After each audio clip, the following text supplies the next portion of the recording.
So before I can start sanding these, there was quite a big bulge in some of the veneer where it was coming away, so I've glued and clamped that. These little corner bits are quite nasty. This is the worst cabinet, the other one isn't as bad, but every corner here, there's quite some trauma really.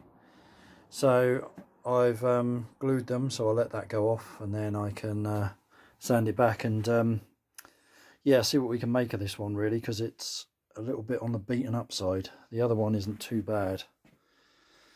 So yeah, right, so this is what I would say is the worst cabinet of the two. We've got bits like this, but the big problem is at some point we've had a huge part of the cabinet knocked and split, and you can see that someone's put in a new piece of veneer or a new part of the panel, and you can see here where it's sort of glued on. So these have like a solid wood mold or box section, piece of batten I should say, and then the veneer just finishes up against it. But it's pretty beaten up, this one.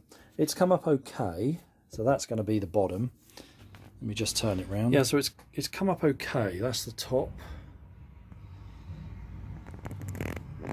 So the bottom is kind of going to be hidden, obviously.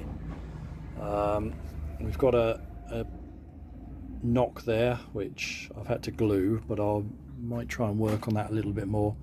We're not too bad, so I think this one, if you kept this on the left so you wouldn't really see that as much, it's probably not so bad. But yeah, that's what we're working with. Right, so I've sanded up this cabinet and this one has come up quite nicely. So yeah, compared to the other one, this is not perfect, but we've still got these. They're all nice and flush. Hopefully they'll colour a bit when I get some oil on these. The bottom isn't particularly great, but that's okay. But yeah, that's pretty good. This one, I don't know, see how it oils up. Yeah, I think it will probably be tidy. But yeah, they've definitely seen different lives. So they definitely haven't been working as a pair, I don't think. Who knows?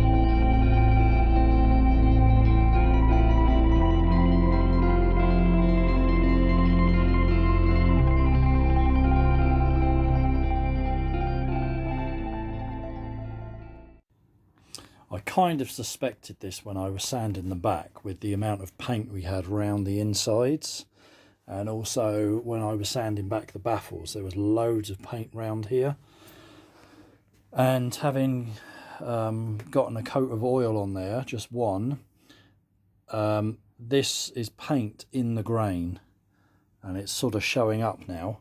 So they were painted a grey colour, the whole speakers were painted.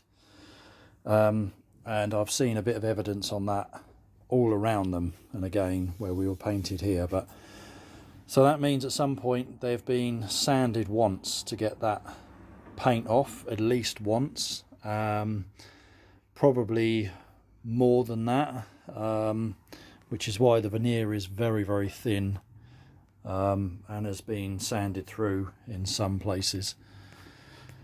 So yeah, so I'm hoping with a few coats of oil, the things like this where the veneer has gone through, especially that corner knock there, I mean that has had quite a whack, will start to disguise.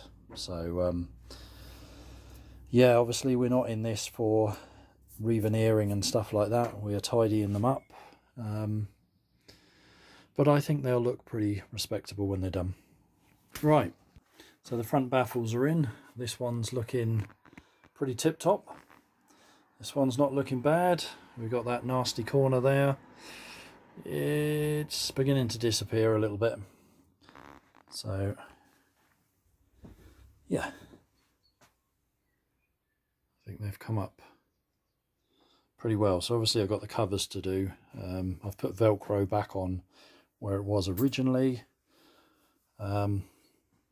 Yeah, crossovers obviously all back in there, rebuilt.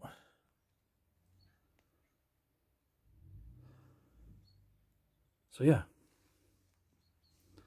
we're getting there.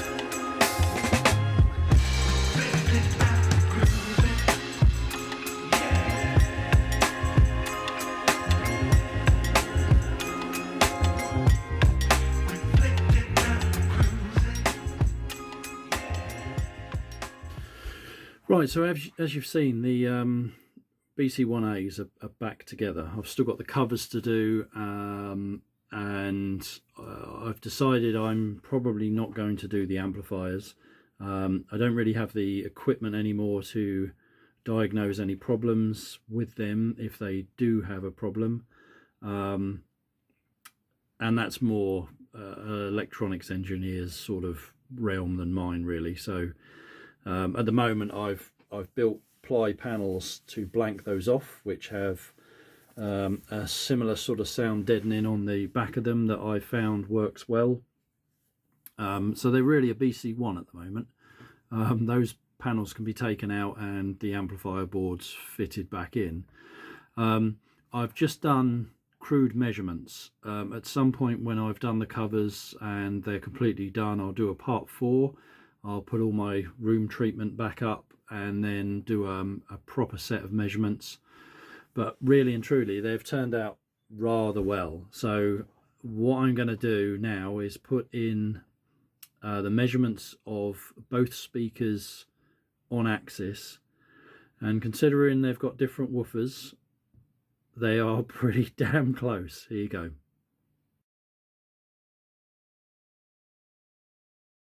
So as you can see, I would say the BC1 woofer behaves a little bit better than the BC2, but there's not much in it. There's a couple of little dips, like 1 dB dip, about 400 Hertz, and also at 800 in the BC2 woofer. But other than that, they're identical, and their frequency response is just lovely and smooth.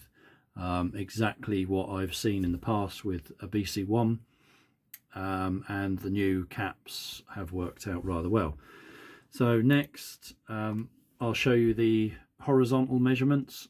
Again, you know, this is without any room treatment or anything, so I've heavily gated them, but yeah, as you can see, the peak that we have at the top of the HF1300's range is common. You see that in the LS36 as well, and like the export monitor, it's right up high, so it's not too noticeable. But of course what happens is as you go off axis, especially horizontally, that pulls right down. So to me, the BC1 and that type of speaker has never been a speaker you listen to towed right in at you. You almost want them, I play them flat, as in just flat, not towed in at all. And as you can see, even going nearly 45 degrees off axis, they've maintained such a decent top end, and not much is happening in the mid band at all. You know, they are pretty special like that.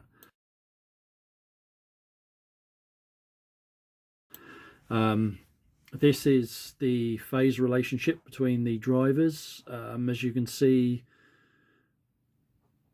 our crossover point is about 2K between the woofer and the HF1300. I'll put that in now.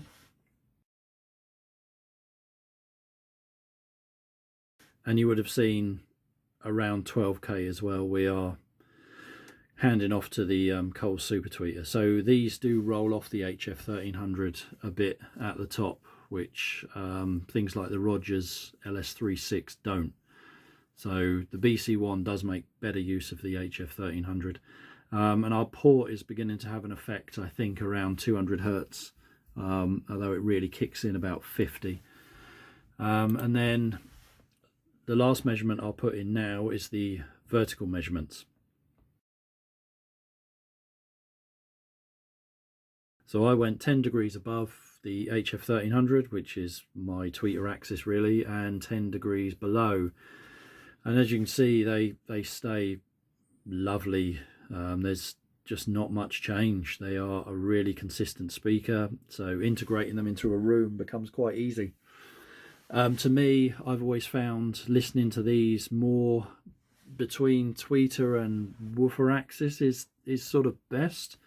You'll see in those measurements that just dropping below the tweeter, things smooth out even more and you get that nice mid dip that I like.